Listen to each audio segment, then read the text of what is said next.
Well, hello everyone. I hope everybody's safe and well. I hope you like my joke. No touchy. So I just hope that all of you are staying well and we'll get through this. So we're going to be talking about graphing exponential functions. And so first of all, we got to start out with the model, and our model is right here. It's meant to be written right there, but it was too small. So we have f of x equals a times b to the x power, and b is always going to be the base, okay? So now if we're going to graph f of x equals 2 to the x power, typically we would think that a is 2, but it's not. The a actually is that invisible 1 right there. So this is a. So if we look at this rule, when a is greater than 0, which it is, it's 1, and b is greater than 1, which it is because it's 2, the function is increasing and is called an exponential growth. So if we were to go ahead and graph this exponential growth, we would have something that looks something along the lines like this. Okay. I'm not wanting to worry too much about the points and everything. I just want you to have the basic gist as to how to graph, okay? And understand what growth and decay is, all right? The next one is if we were to graph f of x equals 1/2 to the x power, a is still 1, but b is between 0 and 1. It's 1/2. And so if it happens that way, then it's decreasing. And so then our graph would basically look something like this.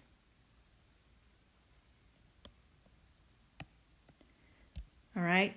Now, the domain is always going to be negative infinity to infinity. In your notes, you might see something that says all reals. That means the same thing. The range, you notice that the graph is bounding to y equals 0. So we're always going to have a horizontal asymptote of y equals 0. And then there's going to be some cases when they are not, and I will explain that in a little bit.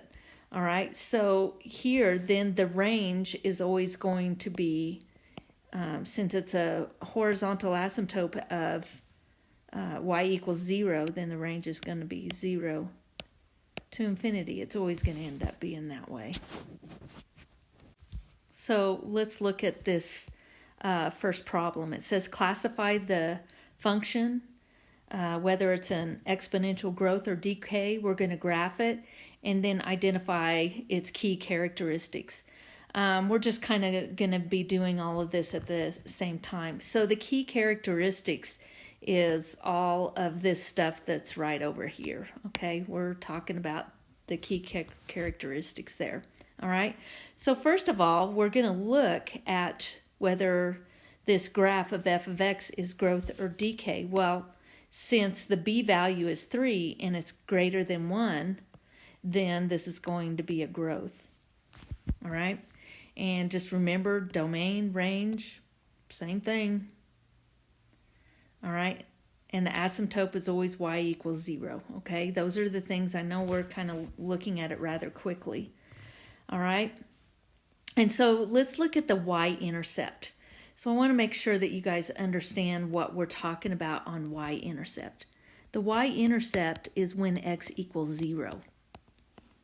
And so if we were to look at f of x, or we would say f of 0, equals 3 to the 0 power, that's going to equal 1.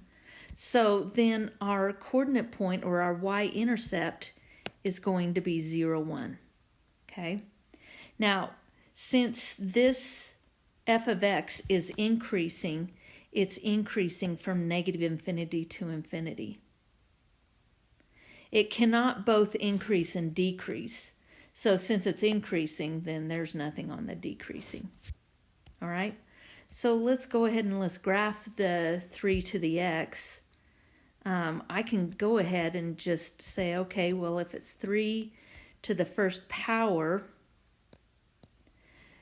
So let's see.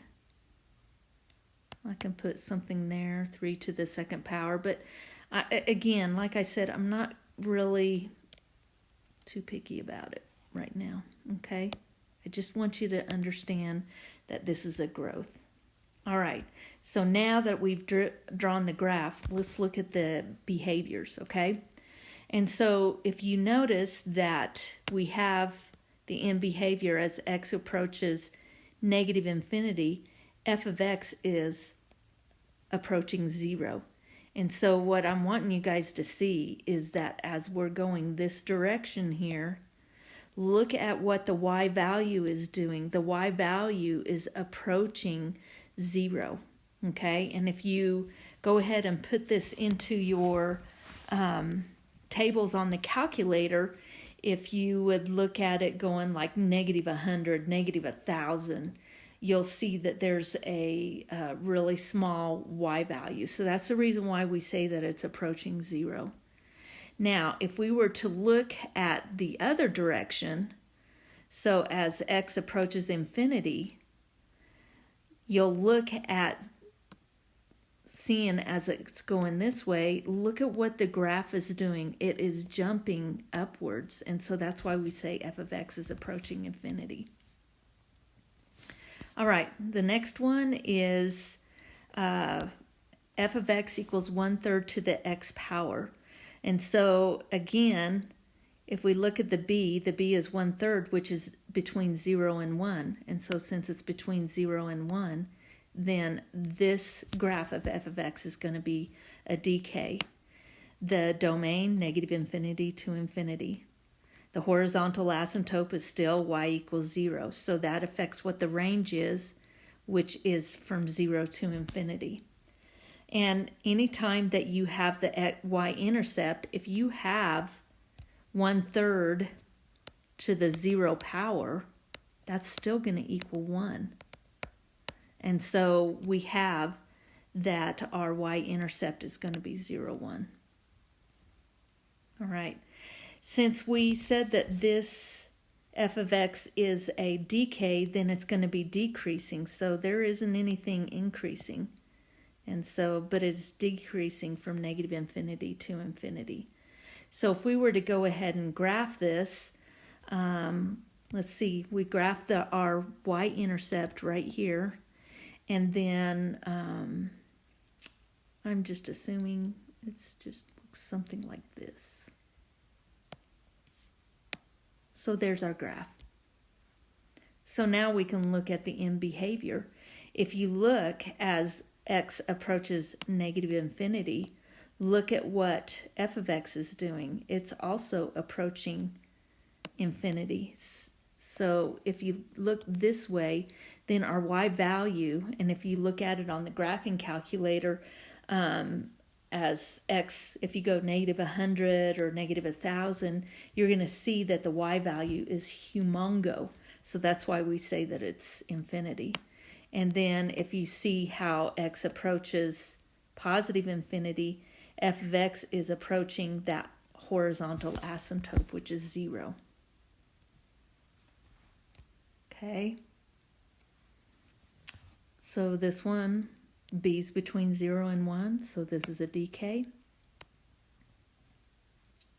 Domain, negative infinity to infinity.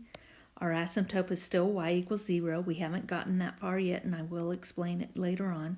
So then that makes our range to be 0 to infinity.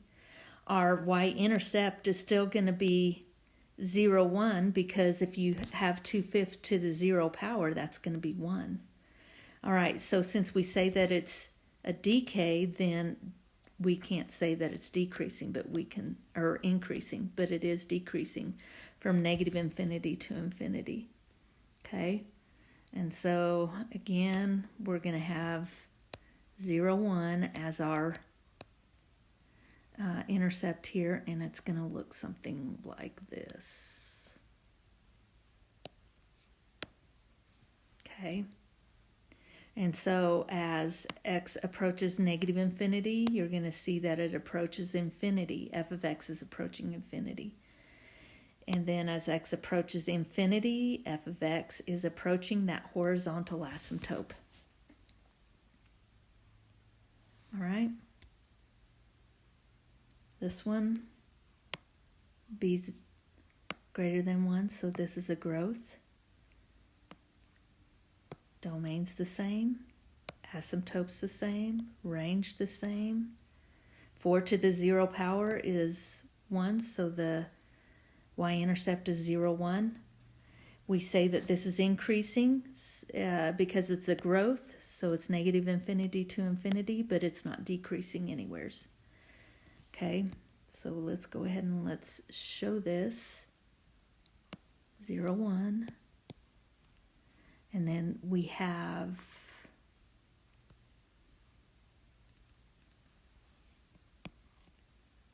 looks something like that. In behaviors, you'll see that as x approaches negative infinity, that y value is approaching the horizontal asymptote, so it's approaching 0.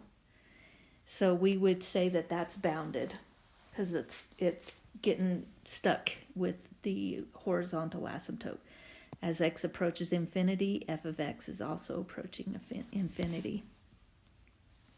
All right, so now if we look at natural base, so we have what is called a base E right here. Okay, if you look down the hallway, you will see E. It is an irrational number, and its approximate value is 2.71828, and then a whole bunch of other numbers, okay? And so the exponential function with base E is called a natural base exponential function. And so there's many real-world applications of exponential functions where we use base E, and one of them especially in the financial area, okay? And so since E is 2 point whatever it is, we know that E is greater than 1, so it's going to be a growth. And so the domain, same, asymptote, still the same, and the range. And the intercept, if you have e to the 0 power, it doesn't matter what that number is. Any number to the 0 power is going to be 1. So our y-intercept is going to be 0, 1. And so since the f of x is a growth, then we have it increasing from negative infinity to infinity, but it's not decreasing anywheres. And so if we were to graph E, here's our y-intercept. So it's going to be something like this. Okay. On the notes that you have, it's a little bit more, probably more accurate. I just wanted to make sure you guys understand the y-intercept, the asymptotes, and all the key characteristics, basically. So the end behavior as x approaches negative infinity, f of x approaches 0 because it's bounded. It's approaching the horizontal asymptote. As x approaches infinity, f of x is also approaching infinity. All right. So I hate to tell you this, but the transformations are not going away. And so we still use those same rules that we've done at the beginning of the school year. And so one thing to understand is that any time that you have your any variable or any number that's inside the parentheses, in this case it's going to be inside the exponents. It's going to go the opposite direction. It's going to shift left. This one is shifting right. If it's outside of the exponents, it's going to be up or down. And this right here is what decides the horizontal asymptote. That's what's going to give us the decision of the horizontal asymptote. Reflections, if it's outside of the exponent, then it's going to reflect the x-axis. And if it's inside the exponent, it's going to reflect the y-axis. Now, one thing that we're going to look at is the compression and the stretch. I call it vertical stretch or shrink. any of those, okay? Or horizontal stretch and shrinks. And so if you've got the horizontal stretch, again, remember whenever it's inside a parentheses or it's inside the exponents, it's totally opposite as to what it is. And so we're going to be looking at some of the examples on this. So if you look and see that the horizontal shrink right here, you're going to see that if b is going to be greater than 1, it's going to be shrinking. Okay, so it's kind of odd right there, but let's go ahead and let's look at some examples, okay? So what I'm wanting you guys to do is to be able to identify the parent function and then to describe the transformation. So you notice that the parent function is basically 2 to the x power on this, because the 1 and the -3 is what is making the transformation, okay? And so if we were to look at the +1 right here, just like I said, that if it's inside the exponents, which it is, it's going to be moving left 1 unit. And so here, if you see that it's -3 right here and it's outside the exponent, then it's going to go down 3. And so its basic rule is xy maps onto x minus 1 because it's moving left 1, and then y minus 3 because it's going down 3. Here we've got the parent function just to the 1/2 power. So it's going to be y equals 1/2 to the x power. And so if you notice here that this is a reflection, so if it's a reflection outside the exponent, it's going to reflect the x-axis. All right, and if you see -5, that's inside the exponent, then we're going to be moving right 5 units. And then we have +1 right here that's outside the exponent. So that means that we're going to go up 1. And so here is the basic rule. Since it's reflecting the x-axis, then we have a -y. If we're moving right 5, we have to add 5 to the x, and then up 1, we add 1 to the -y. Okay? This parent function is going to be 4 to the x power. So we have a negative here, so that, and it's outside of the exponent, so it's reflecting the x-axis. And then we have a 3 right here, so that means that this is a vertical stretch by a factor of 3. So if it's a stretch, that's changing our y value. And then we are moving right 2 because it's inside the exponent.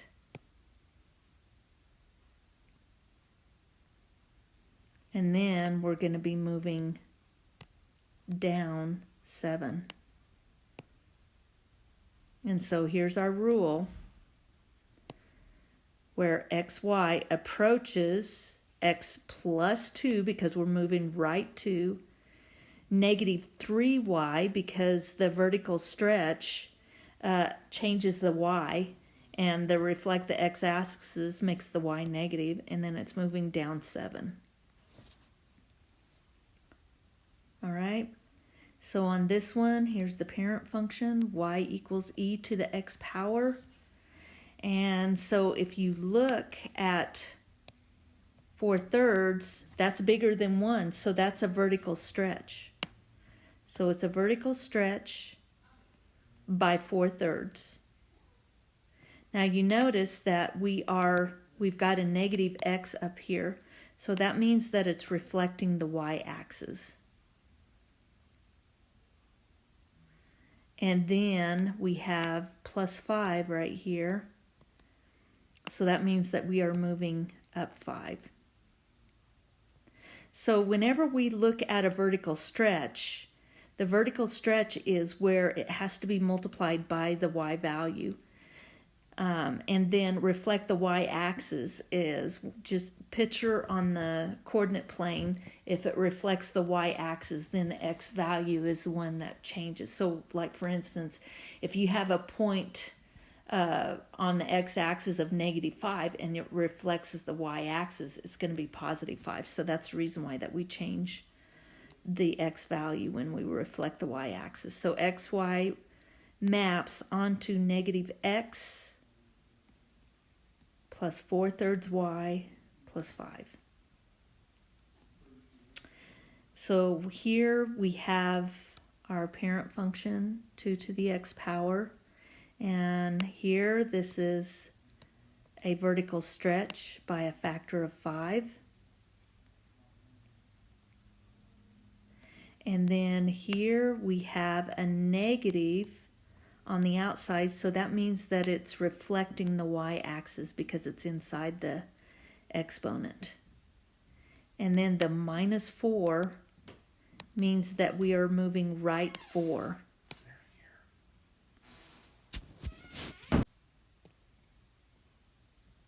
And then -9 means that we are moving down 9.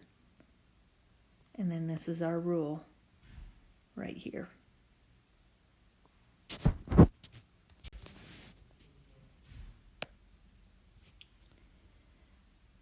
Here's the parent function. So it's y equals 2/3 to the x power. And so if we were to look at the negative here, then that means that we are reflecting the x-axis. And with the 4 right here, then that means that it's going to be a horizontal shrink or a compression by 1/4. It's weird when it's inside the exponent. And then we have our rule, which is right here. All right. Let's see. Here's the parent function, y equals e to the x.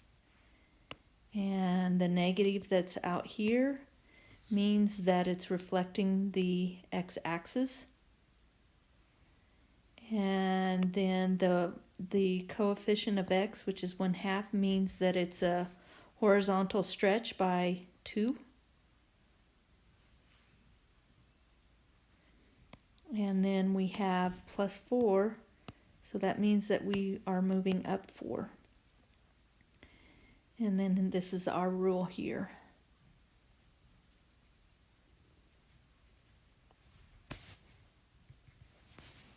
All right, parent function, y equals 3/4 to the x power. We have a negative, so it's reflecting the x-axis. The 3 that's in the exponent means that's a horizontal compression or a shrink by 1/3. And we are moving left 2, down 1, and then this is our rule. This is the only time that I really want you to be able to write the rule. As far as graphing, you just go ahead and just graph it. All right. So now let's look at this. We have to look at how we would graph each function, and then we identify each key component. Just remember that still the domain is -infinity to infinity. And we'll look at the range and the y-intercept in a minute. First of all, we need to figure out whether this is a growth or a decay. Since b is greater than 1, then that means that this is a growth.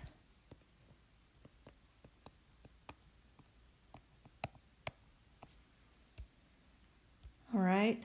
Now, what makes this different is that we have a horizontal asymptote right here. So whatever this value is, that is where the horizontal asymptote is. So it's at y equals -4. So y equals -4 is right here. And let's go ahead and let's draw our horizontal asymptote.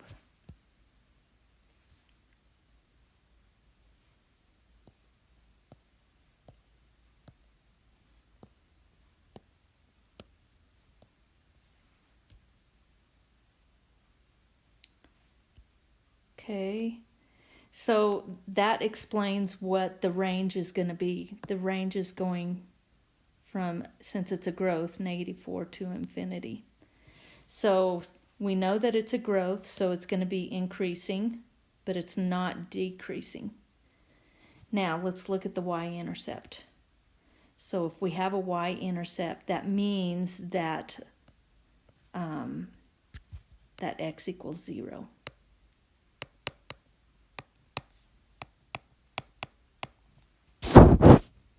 So we go ahead and we plug it in, and we have 3 to the -1 minus 4. And since you have a negative exponent, it's going to be 1/3 minus 4.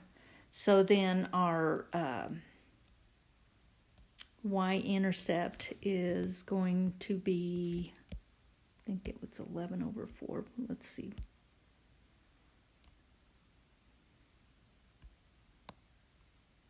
Or 11/3, yeah. So that's about a -3 1/3. So I want to go ahead and put the y-intercept. So it's about right there. And it's a growth. And then,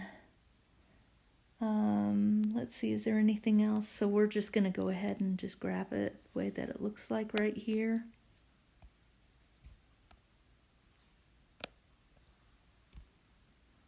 And so our end behavior, as x approaches -infinity, f of x is approaching the horizontal asymptote of -4, and as x approaches infinity, f of x is approaching infinity. So typically what we've learned is that whenever we have a growth, the growth ends up being where b is greater than 1. But there's also another scenario, is that if you have a b that's between 0 and 1, with a reflection, it doesn't matter x or y, then this is going to be a growth as well. So we have two different scenarios here. Same thing with decay. Decay, we already know that if it's between 0 and 1, we automatically know that that's a decay. But if our b is greater than 1 and there's a reflection, doesn't matter x or y, then that's also a decay. Which brings us here to number 10. So we know that our b value is between 0 and 1. However, we have a reflection. So if it's with a reflection,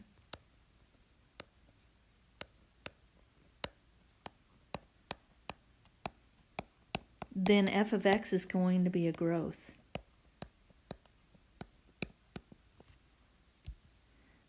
All right, and then here we go with our horizontal asymptote. Oh, I hate it when it does that. I'll just go right underneath here. There's the horizontal asymptote is at 2. So let's go ahead and let's draw our horizontal asymptote. And typically another thing is that if it's reflecting the x-axis, then this graph of f of x is going to be, it still will be a growth, but it's going to be below the x-axis, okay? Let's just proceed on. Domain, -infinity to infinity. The range, since we say the asymptote is y equals 2, and we know that the graph is underneath the horizontal asymptote, is going to be -infinity to 2. Y-intercept, it ends up being where we would just plug it in. If it's 1/2 to the 0 power, it doesn't matter. So it'd be -1 plus 2. So our y would equal 1 while x equals 0. So that's going to be our intercept right there, is at 0, 1. Still is increasing from -infinity to infinity, and it's not decreasing. So let's go ahead and let's draw this. So 0, 1. And so it looks something like this.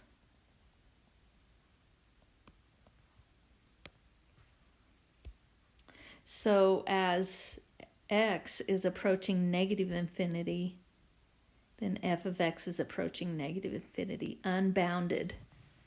And then as x approaches infinity, f of x is approaching 2, bounded.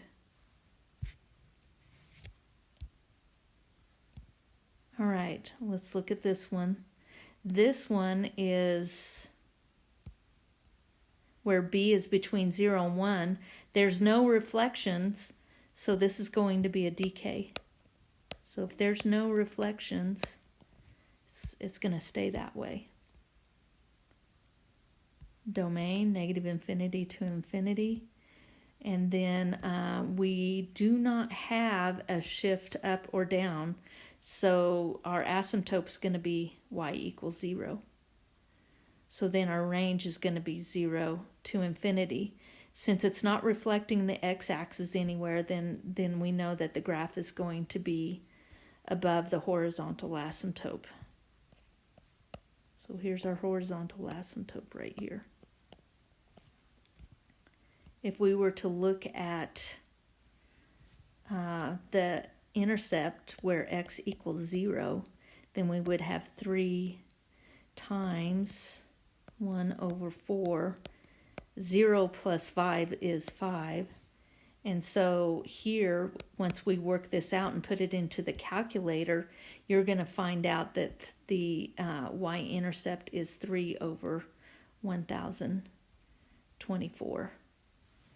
Okay, so if it's 1024, then that's just like a really, really, really small number. So we'll just guess and say that it's right here. That's where the y-intercept is. This is a decay, so let's go ahead and let's show it as a decay.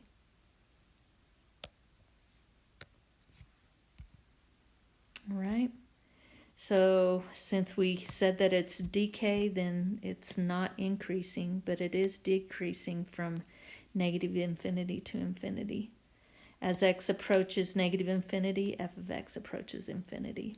As x approaches infinity, then f of x is approaching the horizontal asymptote of y equals 0.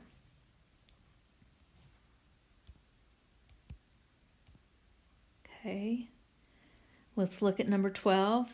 Let's first decide, is this a growth or a decay? We know that e is greater than 1. However, there is a reflection. And since there is a reflection right here, then we know that this will also be a decay.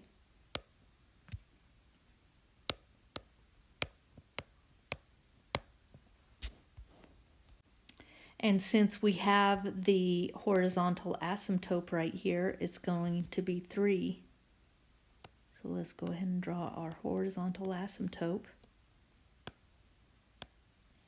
And since it's not reflecting the x-axis, it's still going to be above the horizontal asymptote. Let's go ahead and we've got the domain. We know that the range, since it's above the horizontal asymptote and it's y equals 3, then our range is going from 3 to infinity. The y-intercept, remember, if x equals 0,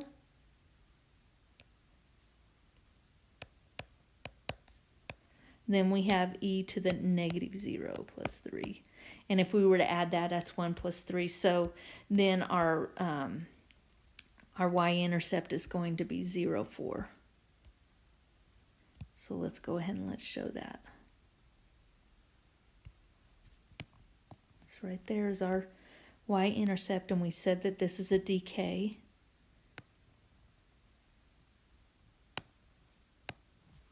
All right. So since we know it's a decay, then there's no increasing, but it is decreasing from negative infinity to infinity. And then our behavior as x approaches negative infinity, f of x approaches infinity. And then as x approaches infinity, f of x approaches the horizontal asymptote. All right, here we go. So this one, the b is between 0 and 1. However, it has a reflection.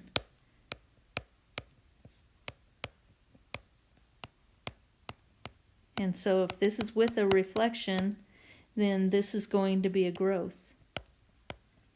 Since it is reflecting the x-axis right here, then we know that the graph is going to be below the horizontal asymptote. The domain is negative infinity to infinity. And the range, let's see, our asymptote is going to be y equals 0. It looks like that there isn't any shift or anything on the outside of the exponents. So the asymptote is going to be, is y equals 0. So our range is below the horizontal asymptote, so it's going to be negative infinity to 0. So I want to stress this. If it's reflecting the x-axis, then you know that it's going to be below the horizontal asymptote. That's just always going to be the case. But if it reflects the y-axis, doesn't matter. It's not. It's probably going to always be above it. Okay. So now our y-intercept is going to be where we would have, let's see, negative 1/3. And it's going to be to the 2/3 power. Or no, the negative 2 power.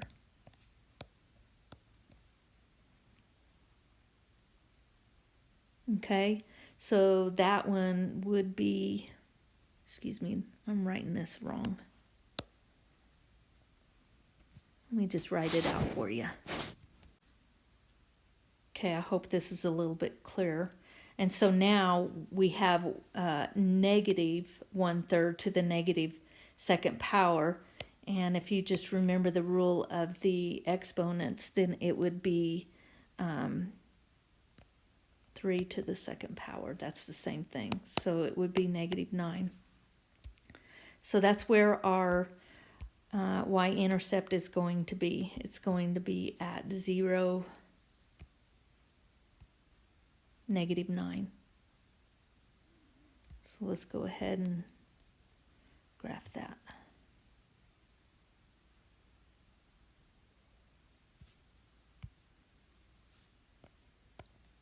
And we said that this is a growth.